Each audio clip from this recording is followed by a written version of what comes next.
Well, good evening. Welcome back once again to One Step Beyond. As I said at the top of the broadcast, the main element in the December surprise and the main focus of tonight's broadcast is the connection between a Syrian-born arms and drug trafficking individual, a fellow named Mansour al-Qassar, who in addition to being a major drug trafficker, uses the proceeds from his drug trafficking operation to help support terrorist activities around the world. He is connected to, among others, Abu Nidal and Abu Abbas, Abu Nidal being one of the names initially kicked around in the bombing of PamAm 103. As we will see, there are allegations that Abu Nidal, among others, were hooked up with a group of international terrorists whose activities involved the players who were involved in PamAm 103. We will look at the inter-terror group, as the PamAm 103 Insurance Investigators Report terms it, later in the broadcast. However, we're going to begin this evening by reviewing a section from Radio Free America number 32, the fourth broadcast in a 7-part and ongoing Radio Free America archive series dealing with the Iran-Contra scandal. What we're going to be doing here is reviewing information from September of 1987, outlining not only the facts of, but the significance of the connection between Mansour al-Qassar and Oliver North, the White House National Security Council, National Security aide, who was overseeing many of the machinations in the Iran-Contra scandal. And it is Oliver North's connection to Mansour al-Qassar, as I said, that we'll be looking at this evening. The main things to focus on this evening are Mansour al-Qassar's connections to, among others, Abu Abbas and Abu Nidal, his connection, of course, to Oliver North, very shocking in that Oliver North is supposed to be vehemently opposed to and violently opposed to people like Mansour al-Qassar, not only for his terrorist activities, but his drug-dealing activities as well. Take a look also at the organization Merex.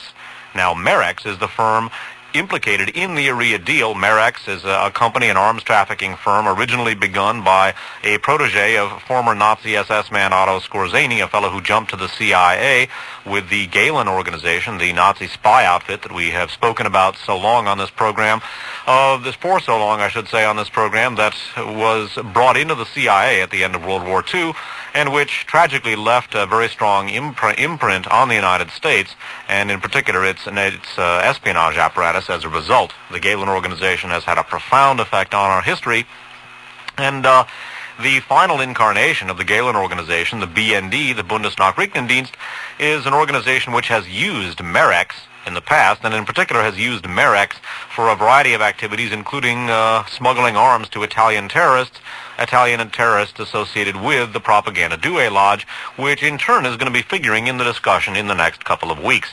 The P2 Lodge ties into the Iran-Contra scandal in a number of different ways, specifically, very briefly, the Valsella Mechanotechnica case, which is discussed in Radio Free America 32, the Stiebom case, which is discussed in Radio Free America program number 21, and again in supplements to 32 and 34, and the Shikarki AG case, which is contained in supplements to Radio Free America 34.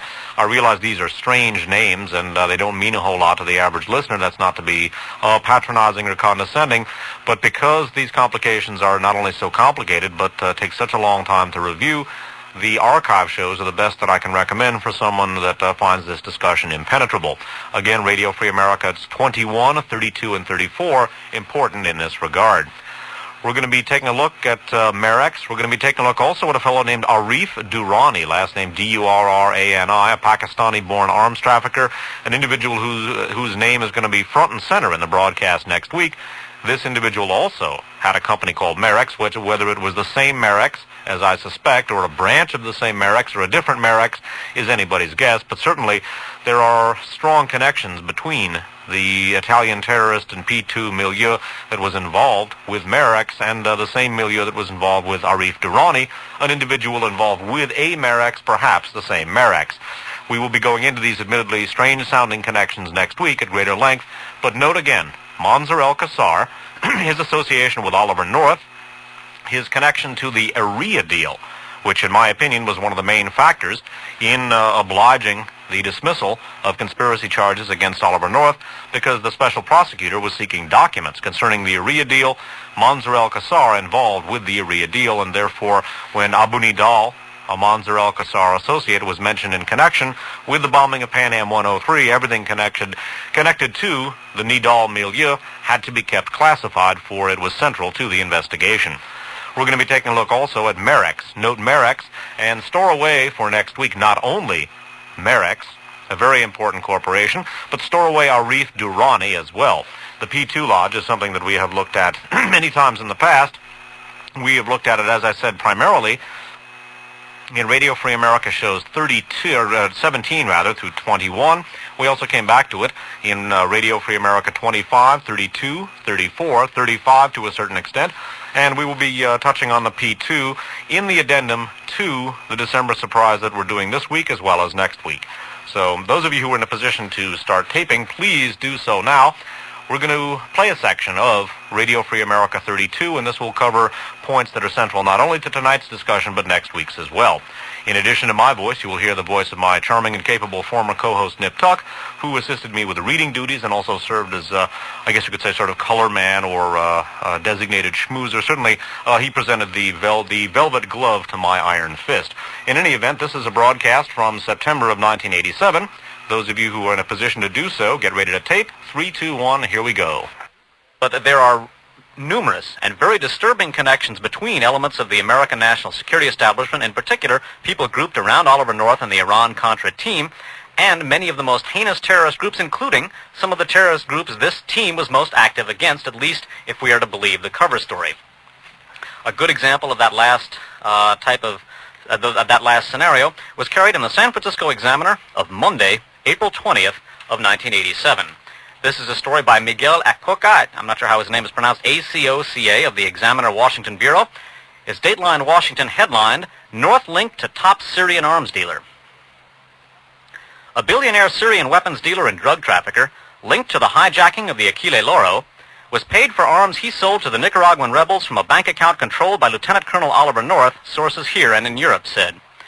The weapons merchant, who operates from a palatial mansion in Spain's Costa del Sol, is Mansour al-Qassar, last name Al-Kassar 40, member of a prominent Syrian family, a broker for the Polish and North Korean state-owned arms industries, and a weapons supplier to Palestinian extremists in Western Europe and the Middle East, sources said.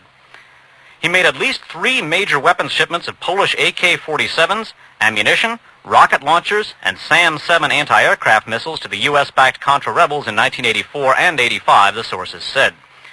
North's Contra supply network continued to buy from Al-Qassar with money from a Swiss bank account, despite official British warnings to the United States about Al-Qassar's background, the London Observer has reported. North is the former National Security Council aide who was fired last November for his involvement in the Iran-Contra affair. The New York Newsday newspaper, reporting Monday on the Al-Qassar-North connection, said it was unclear how North's private arms network approached Al-Qassar. Excuse me. And turning to the inside part of the article. Let's see. The New York Newsday newspaper, reporting Monday on the Al-Qassar-North connection, said it was unclear how North's private arms network approached Al-Qassar for the weaponry or whether the buyers knew of his background. But one recently retired intelligence official told the newspaper, quote, "The first time I ever threw his, Al-Qassar's name out, not knowing who he was, every alarm bell in Christendom rang. Then we quickly stepped back because we found out we had a cobra by the tail," unquote. The former intelligence officer said Al-Qassar's family, including several brothers, is, quote, "reputed to be the largest drug and arms dealing family in Syria," unquote. He said Al-Qassar buys arms wholesale for the Palestine Liberation Organization, which then retails them for profit. Newsday said a U.S. criminal record document dealing with Al-Qassar bears the label terrorist at the top of the page and claims he, quote, "has alleged ties to the Popular Front for the Liberation of Palestine, which is controlled by Dr. George Habash." The weapons shipped by Al-Qassar were shipped to Central America through the Portuguese firm Defex Portugal, the sources said. At least one weapons load went by air from Warsaw to Lisbon aboard a state-owned Polish airliner, one source said. Al-Qassar also bought weapons for the Contras through a British firm and sold weapons to Iran, sources said. The certificates necessary to ship the weapons from Portugal were provided by Honduran and Guatemalan military officers with close ties to the CIA and the Pentagon. Defex Portugal was associated with Energy Resources International, a Panamanian corporation that made at least 19 shipments from Lisbon to the Contras between 1984 and 6, according to Portuguese intelligence sources. Energy Resources was controlled by former CIA and military officers working for North. The former officers ran the Contra operation during the 1984-86 congressional ban on direct or indirect American military supplies for the rebels. Energy Resources is owned by Stanford Technology Corporation, a California firm controlled by Albert Hakim of Los Gatos. We'll be coming back to that later. Hakim is a business associate of retired Air Force Major General Richard Secord. North also was a leading player in the Reagan administration's counterterrorism operations and in secret weapon sales to Iran. His activities in the Iran-Contra scandal are the object of investigations by 2 congressional committees and independent counsel Lawrence Walsh. Public congressional hearings on the scandal are scheduled to open May 5th. The irony in Alcazar's involvement with the Contras is his link to Mohammed Abbas, A-B-B-A-S, the terrorist leader who allegedly masterminded the hijacking of the Achille Lauro cruise ship. North was widely applauded in 1985 for organizing the mid-air interception of the airliner carrying Abbas following the hijacking of the ship in Egypt. Abbas, who is wanted in the United States for the murder of U.S. hostage Leon Klinghoffer on the Italian ship, was subsequently released by Italian authorities. Alcazar also has been linked to Abu Nidal, another terrorist wanted by U.S. authorities, sources said. Abu Nidal's real name is Sabri Albana. Several things to take note of here.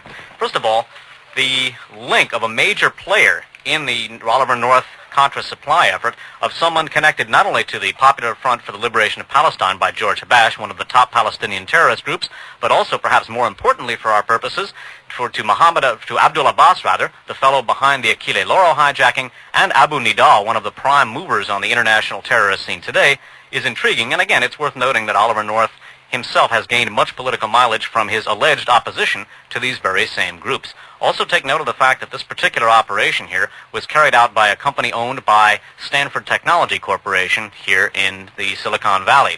We're going to come back to Stanford Technology, its links, namely International Imaging Systems, with another company called TCI, and some other things here in just a second. But again, worth thinking about the connections between Oliver North, the All-American Patriot, and the very forces he would have us believe he's working against. The question that we're asking is, does this association of others like it indicate, in fact, that if he's not an actual ally of these people, that he is willing to use them consciously in order to generate some of the effects that we have hinted at?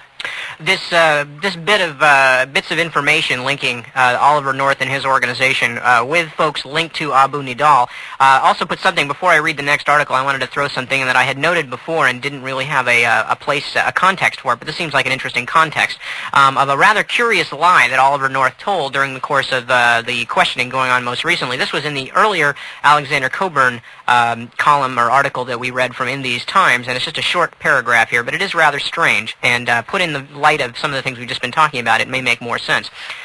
Coburn writes, a telling example of North's lying was his fervent tribute to the, quote, brave Major Steiner, who arrested the Achille Lauro hijackers as they stepped onto Italian soil from the plane forced down by U.S. fighters and handed them over to the Italian authorities. Now, that's what Oliver North claimed happened. This bears no resemblance to what actually happened. As news accounts made clear at the time, U.S. and Italian security personnel were present when the skyjacked plane landed. The Italian Carabinieri, which is the Italian police, got to the plane first and took charge of the Achille Lauro hijackers. The U.S. force on the tarmac, presumably commanded by the redoubtable Major Steiner, demanded that the Italians hand over the hijackers, hoping to fly them to the U.S. But after what was described at the time as a gunpoint confrontation, Steiner and his men backed down, and the Italians took the hijackers away. Rather interesting in light of Oliver North's own involvement with the, or at least connections to the Achille Lauro case, that he should tell such a blatant lie about the circumstances having to do with the capture of Abu Abbas and the fact that American forces should be trying to take these prisoners from the Italians on Italian soil at gunpoint. It does raise some interesting questions. Now we're going to go on and read an article published in the San Francisco Chronicle for Friday, July 17th, 1987, that goes into this in a little more detail. The article is headlined, North's Network Dealt with Man Tied to Abu Nidal. The article is by Michael Wines of the Los Angeles Times, and it's datelined Washington. Lieutenant Colonel Oliver North's secret arms network supplied Nicaraguan rebels with $1.5 million in weapons, $1.5 million in weapons bought in 1985 and 1986 from a Syrian smuggler tied to terrorist Abu Nidal, according to records released by the Congressional Iran-Contra panel. The weapons, apparently of Polish origin, were purchased from Mansour al-Qassar, a Damascus drug smuggler and arms merchant. The 42-year-old Kassar and his three brothers have built a multi-million-dollar empire on military deals in communist and Western Europe.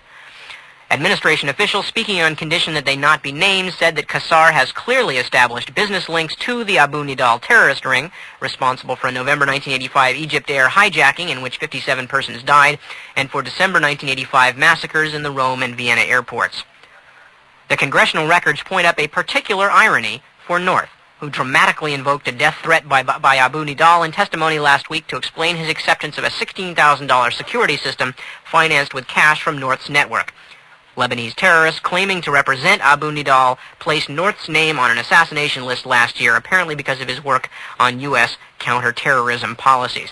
So again, pointing up the fact of the Abu Nidal network somehow, strangely, in the person of Mansour al-Kassar and his brethren, he and his brethren's empire, being connected to Oliver North's putative anti-terrorist organization. But as we have seen so much in the past, especially with his secret team, Ed Wilson, Frank Turple et al., Richard Secord, the whole group of them, Shackley and Kleins, have spent 35 years or so, most of them, doing just this, taking so-called terrorist organizations, infiltrating them, taking them over or directing them, and using them as excuses for, as Dave put it, or more or less put it, the dissolution of American civil liberties at home and the expansion of U.S. military presence abroad.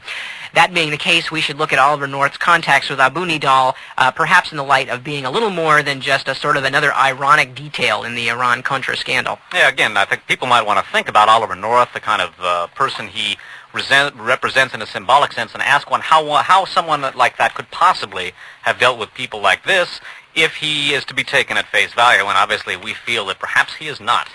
And again, the Rex 84 scenario should be brought to mind here. More information concerning this particular deal, the Mansour al-Kassar deal, emerged in the San Jose Mercury News of Monday, April 20th of 1987. This is a story headlined, Terror Suspect Dealt in Contra Arms. This is from an article alluded to in the Examiner article I read a few minutes ago. This is by Newt Royce of Newsday, K-N-U-T-R-O-Y-C-E. Again, headline, Terror Suspect Dealt in Contra Arms, subheaded North's Aid Network Handled Purchase. Skipping down in the article, we find the following. Some of this will be by way of review. Al-Kassar's 158 tons of arms for the Contras, including AK-47 assault rifles and ammunition, were put aboard a Panamanian freighter, the Iria, E-R-R-I-A, which then steamed out of the Polish port of Szczecin on July 10th. Published accounts, which have not disclosed Al-Kassar's role in the arms transaction, have said that the Iria was purchased on April 28th by Hakim through a Panamanian shell company, Dolmy Business Incorporated. Dolmy is D-O-L-M-Y. The arms were purchased by another Panamanian corporation, Energy Resources International, which is owned by the Stanford Technology Corporation, a California firm controlled by Hakim. Secord is Hakim's associate in the Stanford Technology Trading Group in the Virginia suburbs of Washington. Secord's attorney Thomas C. Green did not return calls to his office, nor did Hakim's attorney N. Richard Janis. North's attorney Brendan Sullivan could not be reached for comment. Al-Kassar could not be reached at his Vienna, Austria firm, Alcastronic, and there are no telephone listings for his residences in Vienna or the resort town of Marbella, Spain, where he is said to spend most of his time. I would take note of the Kassar presence in Vienna. That may or may not be significant. We'll comment on it later. Sources said Al-Kassar acted as a middleman in the deal. They said he purchased the arms from Cenzin, C-E-N-Z-I-N, the Polish agency that controls foreign trade, and then sold them to North's Group. Details on the buying and selling prices and the financing arrangements could not be learned. Skipping down in the article of the Odyssey of the Iria with all of these Al-Kassar purchased weapons, the author writes, so the 358 tons of arms remained aboard the Iria, which lingered off Portugal for nearly 2 months. In early September, however, the ship traveled to the French port of Cherbourg and unloaded the entire cargo on the port's munition dock September 13th. A second ship, the Iceland Saga, picked up the arms and on September 20th set sail for Puerto Barrios, Guatemala.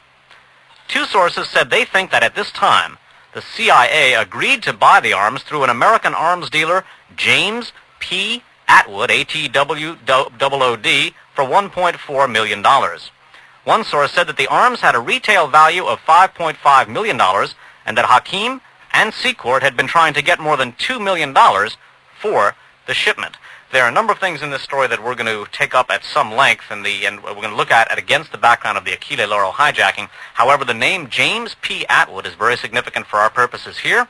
He is not only an arms dealer who's reportedly done a lot of work for the U.S. intelligence community in the past, he is an associate not only of Frank Triple's, but also of an arms for drug smuggling ring we looked at in Radio Free America number 26. Sometimes I forget the name. It was number 26, called The Company, quote-unquote. Now, that's not The Company, quote-unquote, namely the insider's nickname for the CIA, but rather it's called The Company, quote-unquote, although it appears that the company may, in fact, work with the company, and James P. Atwood is one of the reasons why, and if that sounds confusing, we're now going to try and straighten out that confusion.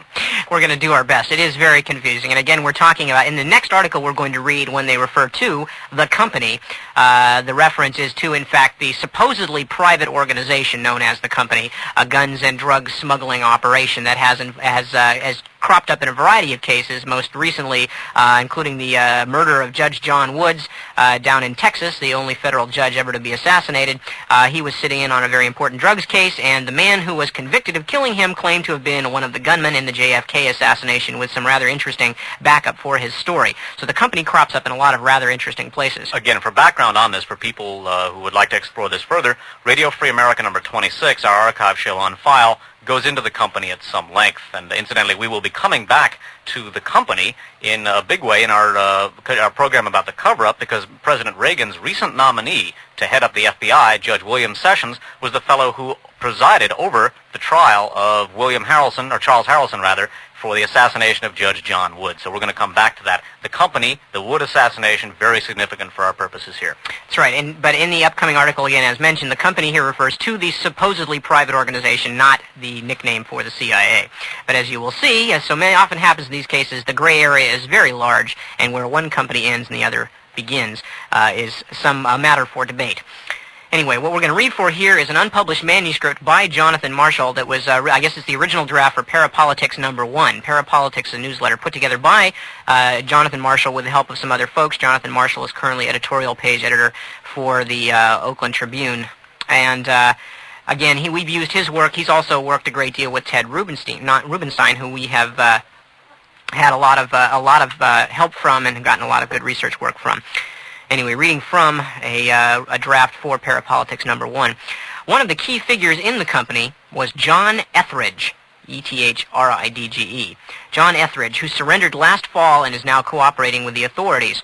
He was a former aide to Congressman John Jenrette, Jr., who was defeated for re-election following his conviction in the Abscam case.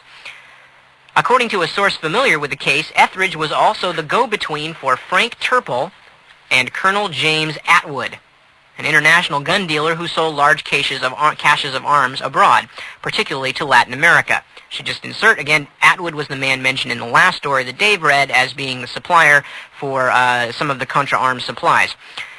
Atwood had a history of service for U.S. intelligence agencies and is widely rumored to have done favors for the CIA, although he denies it. In 1978, he leased an island estate in a Salt Creek near Savannah, Georgia, to Bradley Bryant, kingpin of the Philadelphia branch of the company.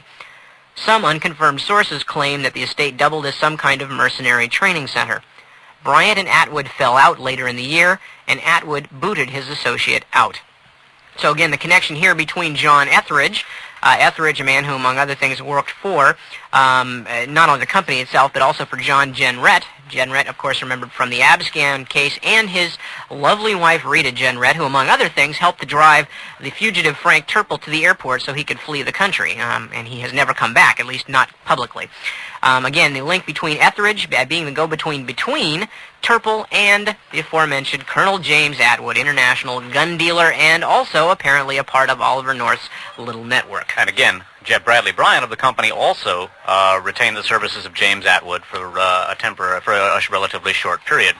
Harkening back to a couple of the connections of the company that we talked about in Radio Free America 26, before we go on with some more information about the company, one of the things that we brought to mind was not only that Charles Harrelson, the fellow eventually convicted of assassinating Judge John Wood, he claimed a couple of interesting things. He claimed that the Drug Enforcement Administration had had Judge Wood killed in order to cover up their own role as conspirators in the narcotics traffic. in Radio Free America number 29, as well as our 4-part series, or was it 5, 24, 5, 6, 7, 8, 5-part series on the intelligence services role in the narcotics traffic, revealed that, in fact, such a claim is far from fantastic. Also, Harrelson claimed that he was one of the triggermen in the assassination of John Kennedy, and in an interesting article by Gary Mack, an assassination researcher, we saw connecting links between Charles Harrelson and a number of Dallas area organized crime figures involving, among others, Jack Ruby, and intersecting with the organized crime network of Santos Trafficante. Santos Trafficante, investigated by the House Select Committee on Assassinations following his boast, or because of his boast that Kennedy would be assassinated long before Kennedy was, and he gave this scenario. Worth noting because Santos Trafficante, as we looked at in RFA number 29, was a key member of what the Christic Institute termed the Shooters Team, and many members of the secret team go back to Station JM Wave, headed by Theodore Shackley, the Campaign on the Bay of Pigs, and the Santos Trafficante Shooters Team. That's why we bring it up here, and we'll be coming back to it in the cover-up section. Just wanted to mention real quickly that Charles Harrelson's allegations about the DEA and about his suggestion that the DEA had bumped off Judge Woods to cover up their own involvement in the drug traffic did not come after. It came sometime before the breaking of the Iran-Contra story, which, of course, brought a lot of this stuff out in the public eye and made it a lot more politically possible to come forward and say, yeah, we were working for the Drug Enforcement Agency, or we were working for the CIA when we were illegally smuggling drugs, as many currently indicted drug dealers have said, most of them probably with great truthfulness. However, Harrelson's case was actually up, in 1979 or 80? 79, 80, yeah, and long before any of this stuff had come out, and at the time, of course, as usually happens, is regarded as the purest sort of fantasy by most people. But again, as we have one step beyond, and Mae Russell listeners have known for a long time, and as most of the public is now getting a chance to sort of know since the Iran-Contra thing broke, these kinds of things are going on all the time, and Charles Harrelson's words begin to seem more and more truthful as time goes by. Now, of the apparent connections, obviously, one of the things that we've talked about in connection with the company is that it appears that if it's not actually part of the CIA or one of our other intelligence services, that they certainly work with those same intelligence services. Just such a connection is maintained in the following article I'm going to read. It's called The Company They Keep. It's by Joe Pennington, Pennington, and Stanley Pinsley, Pinsley. This is a superb article published in a now-defunct publication called the Soho News, from the Soho News of November 24th, 1981. Soho News was an alternative newspaper in New York City, and it went out of publication very shortly after this article was published. In fact, I think this may have been the last issue. When you hear about some of the information, it suggests at least one reason why that may have happened. Research credit on this, by the way, also goes to Mae Russell. I'm going to do the best I can reading the article. It's not the best Xerox copy. There have been several Xeroxes done off of the original. The printing is a little bit spotty in places, so if I'm a little hesitant, please bear with me. I'll reread anything that I botch here, but it's a little bit difficult to read this copy. Again, The Company They Keep, Joe Pennington, Stanley Pinsley, Soho News, 11/24/81. Over the past 3 years, traditional hostilities between the Justice Department and the Central Intelligence Agency, which date back to J. Edgar Hoover's feud with the CIA's precursor, the Office of Strategic Services, have escalated into an all-out struggle over domestic and international covert operations. According to sources in the Federal Bureau of Investigation, late in August of 1978, during the controversial Church Committee inquiry into CIA activities, the Justice Department maintained a full-scale investigation of an organized crime syndicate active in drug smuggling and gun running. In the course of its investigation, codenamed Operation Gateway, the FBI developed leads which pointed to links between the syndicate and persons and institutions associated with the CIA. The 14-state investigation, based in Washington, D.C. and East St. Louis, coordinated the activities of 6 federal agencies: the FBI, Drug Enforcement Administration, Internal Revenue Service, Federal Aviation Administration, U.S. Customs, and the Treasury Department, and is currently active in Pennsylvania, New York, Massachusetts, New Jersey, and Michigan. The information developed by Gateway has created considerable concern within the intelligence community, pointing as it does to an essentially white-collar criminal underworld that has tangential and possibly substantial connections to men who are allegedly former CIA agents, to professed covert CIA operatives and DEA agents.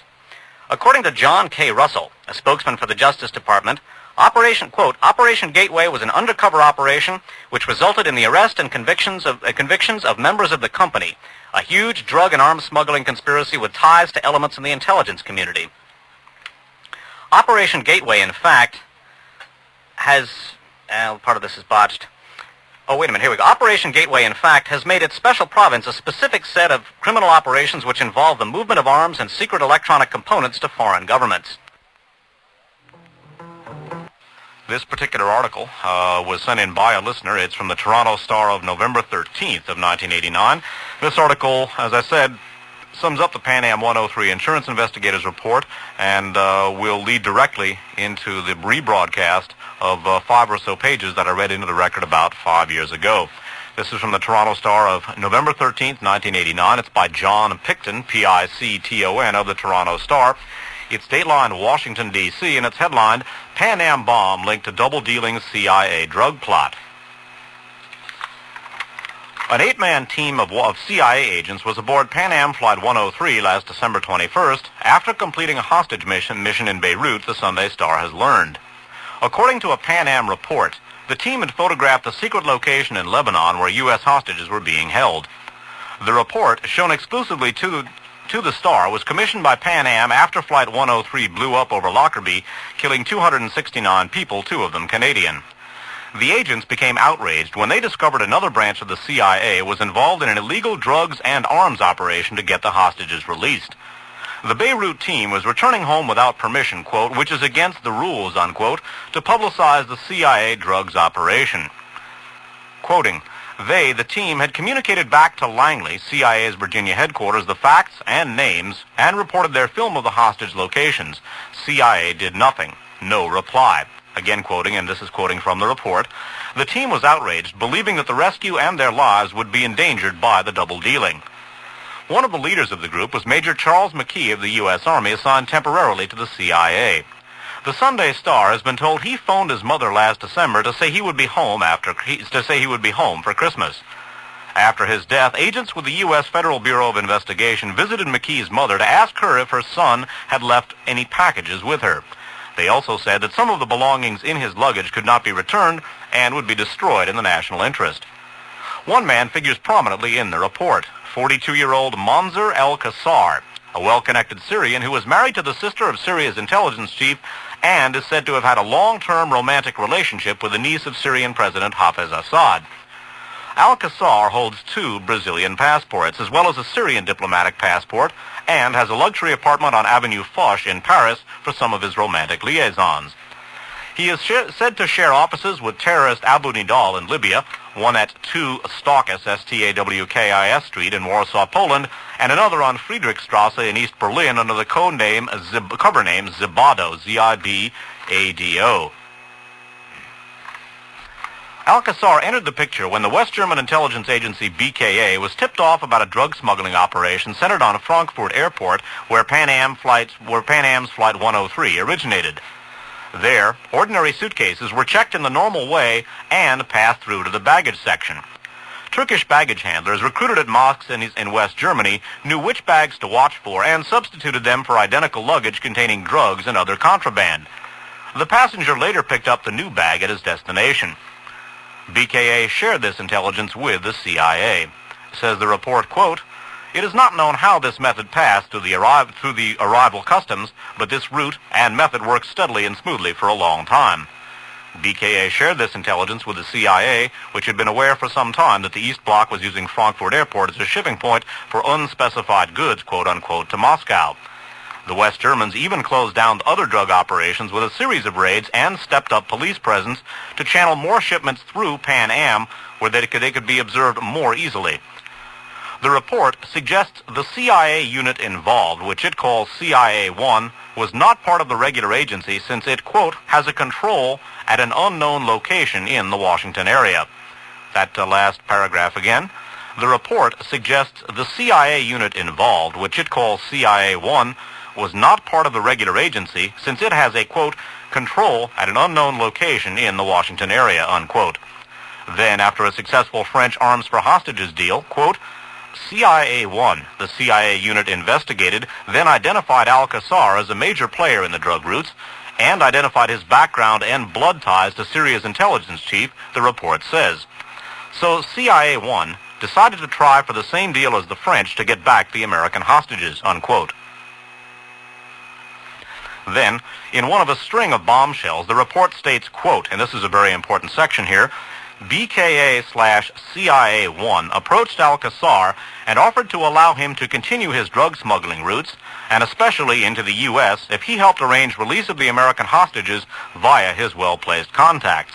Then, quote, however, Alcazar helped CIA-1 in sending weapons ostensibly to Iran through his buying connection, supposedly to further the U.S. hostage release. He also helped in another CIA-1 enterprise, unquote. And another bombshell, again quoting, he offered or agreed to use his other arms routes to purchase and transship arms to the Nicaraguan Contras, unquote, even helping to finance some of the shipments, unquote.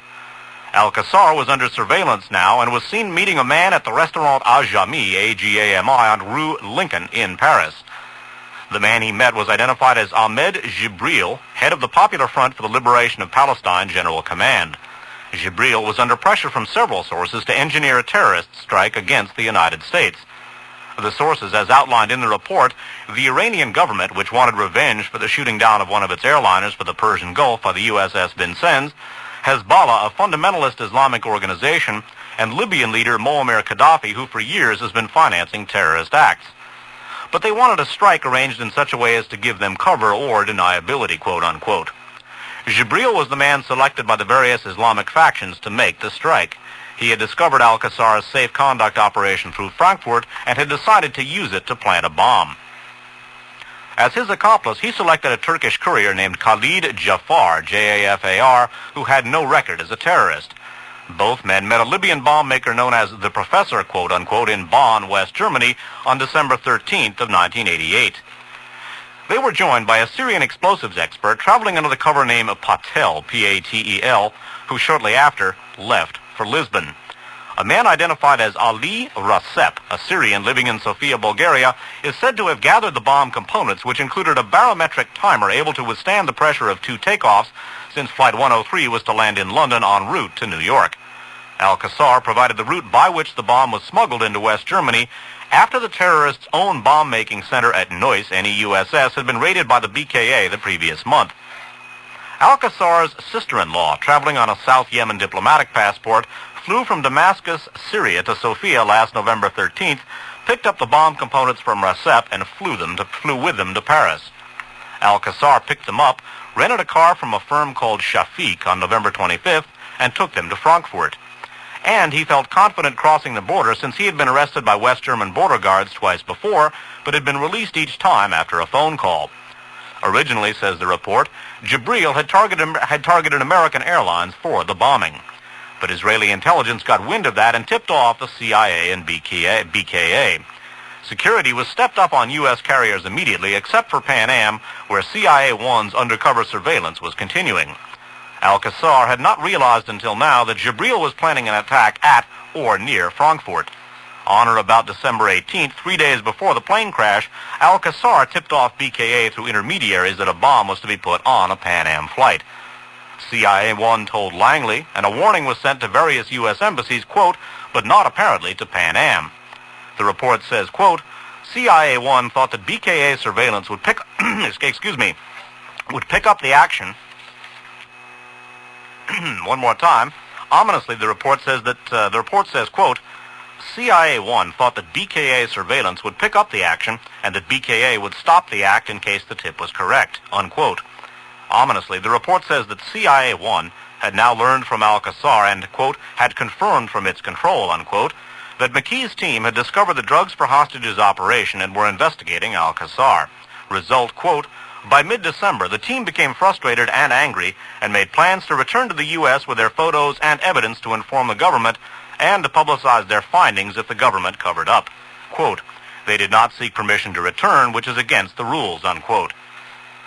Although the return was, quote, unannounced, unquote, McKee and his colleagues were spotted by Alcazar's agents, quote, probably Syrian, unquote, when they made their travel plans in Beirut, suggesting their timetable was known.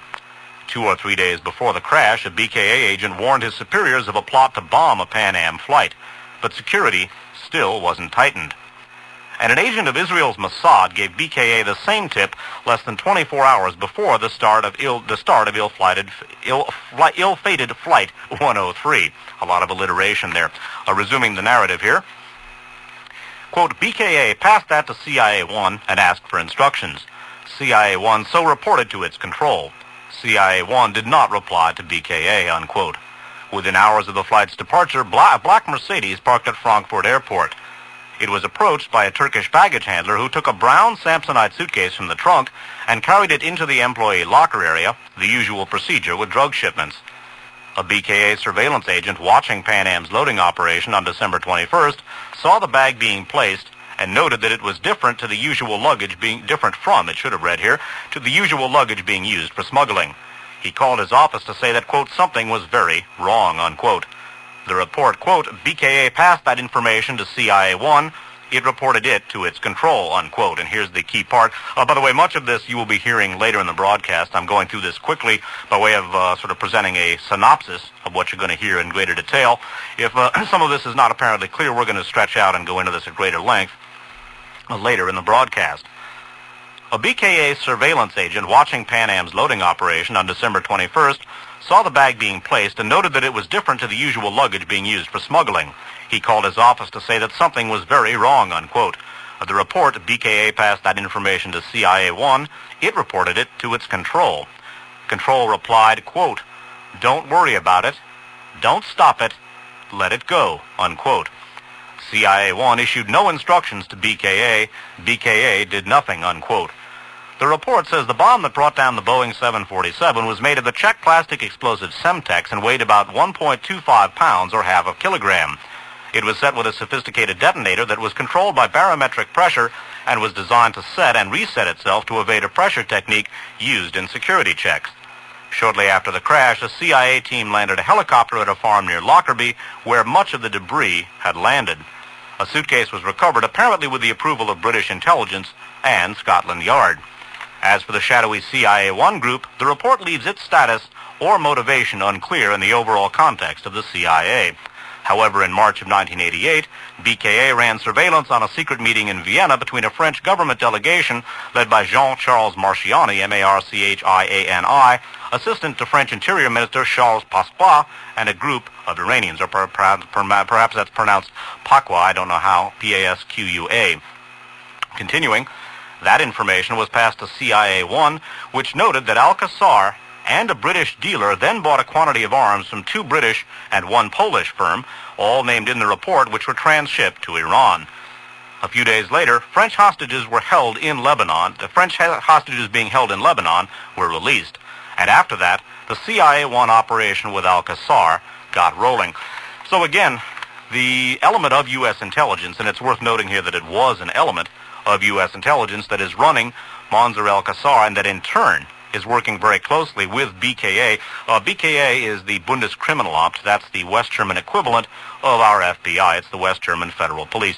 Oh, by the way, it should be noted that BKA, the Bundeskriminalamt, was surveilling the airport, the Frankfurt Airport, and in fact was heavily involved with this element of U.S. intelligence identified here as CIA-1, and that CIA-1 was relying on the BKA surveillance to a large extent. So Mansour al-Qassar had come across the fact that the McKee team had become aware of his connection with the so-called CIA-1 group. CIA-1 reported that to its control. Control then said, let the bomb go through. We are going to go into the 5 pages of the PamAm 103 Insurance Investigators Report dealing with the actual executive control of the U.S. intelligence element running Mansour al-Qassar in allowing this bomb to go through, thereby eliminating, among other things, the McKee team, which had word of the Mansour al-Qassar U.S. connection here.